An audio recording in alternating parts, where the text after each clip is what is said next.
দেখ বাবু, আমি বাজারে যাচ্ছি, এখন বাজারের অবস্থা খুব খারাপ। যে কোনো কাস্টমার আসুক, কম পয়সা হলেও কাজটা করবি। আমি বাজার থেকে আবার ঘুরে আসছি।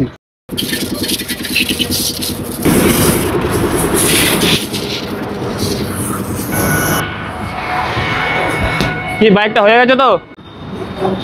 হ্যাঁ হয়ে গেছে। কত দিতে হবে? 100 টাকা। 100 টাকা করে তো নেয় না, 50 টাকা করে নেয় ওই বাবুর কাছে। না না, 100 টাকাই লাগবে। যা কাদা লেগেছিল গাড়িটাতে, ধুয়ে পরিষ্কার করতে অনেক সময় লেগেছে। ঠিক আছে তাই নাও। এই তো এইভাবে কাস্টমারের কাছ থেকে বেশি বেশি করে টাকা নিয়ে নিলে আমার হাত খরচা ভালোভাবেই বেরিয়ে যাবে সারা মাসে।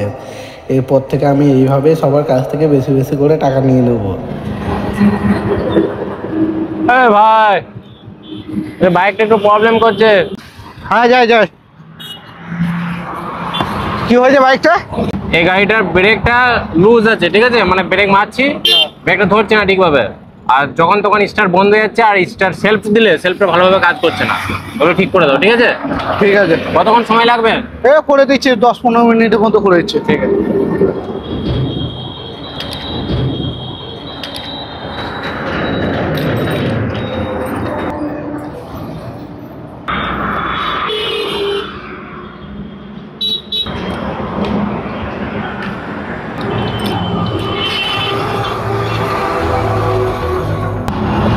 আপনার বাইকটা কাজ হয়ে গেছে।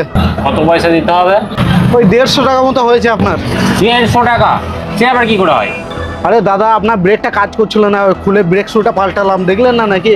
তারপরে আপনার ওই যে স্টার্ট হচ্ছিল না, ওখানে তারের প্রবলেম ছিল, তারটাকে ঠিক করলাম চেঞ্জ করে। তোমার বাবু থাকলে এত টাকা নেন না উনি, তুমি অনেক চার্জ বেশি বলছো। আরে না দাদা, বাবু থাকলেও এই টাকাটাই নিত, কারণ দেখুন কাজটা কি ছিল। বেশ ঠিক আছে, তাই না? বেশ ভালোই তো ইনকাম হচ্ছে আমার। এতদিন এই পদ্ধতিটা আমি ট্রাই করি নাই কেন? এতদিন যদি ট্রাই করতাম তাহলে অনেক বড়লোক হয়ে যেতাম। যাই হোক, মনে হচ্ছে আমার সংসারটাও খুব ভালোভাবে চলবে এই টাকা থেকে। বাইকে হ্যান্ডেলের কভারগুলো আছে? হ্যাঁ আছে। কই দেখাও তো। হ্যাঁ দেখো, এখানে সব রয়েছে, দেখো কোনটা নেবে।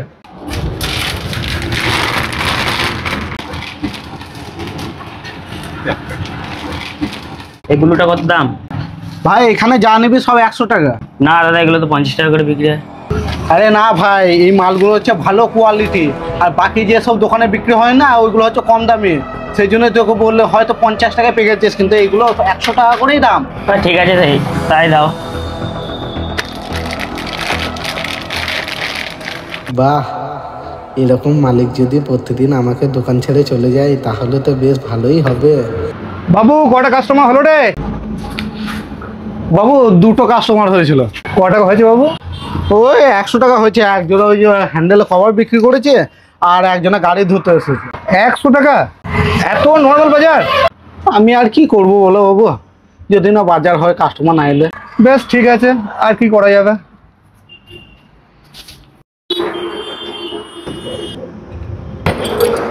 দাদা আপনার বাইকটা ঠিক হয়ে গেছে। কত টাকা লাগবে?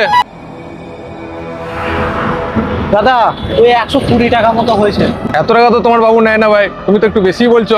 আরে দাদা না না, গাড়িটা কাজ বেশি ছিল, একটা নাট ছিল না, সেই নাটটা নিয়ে এসে লাগালাম, দেখলে না? সেই জন্যই বলছি, আর না হলে বাবুকে জিজ্ঞাসা করে নাও। বেশ, তুমি যখন বলছো তাই নাও। হ্যাঁ নাও।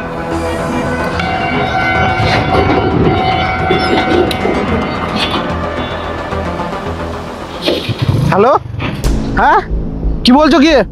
ঠিক আছে ঠিক আছে, আমি এখনই যাচ্ছি। বাবু না 50 টাকা হয়েছে, এটা রাখো। আর আমার ঘর থেকে ফোন এসেছিল, ছেলে খুব শরীর খারাপ, শ্বাসকষ্ট হচ্ছে, তাড়াতাড়ি যেতে হবে, আমি আসছি না। বেশ ঠিক আছে, যা, খুব তাড়াতাড়ি আসবি।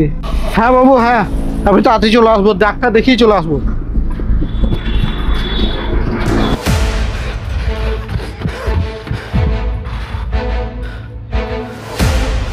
কই কই দেখি কি হলো, কখন থেকে হচ্ছে এরকম? তুমি যখন কাজে বেরিয়ে গেলে তখন থেকে। ঠিক আছে চলো চলো, তাড়াতাড়ি চলো, ডাক্তার দেখে নিয়ে আসি।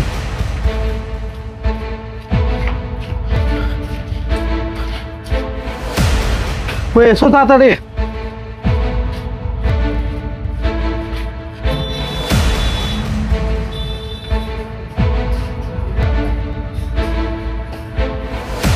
এই ওষুধগুলো দিয়ে দিন।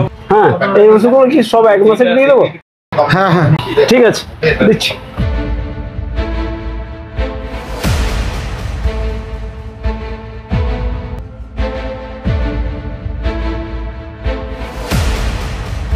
$7,050 টাকা বিল হয়েছে। কত? 7,050।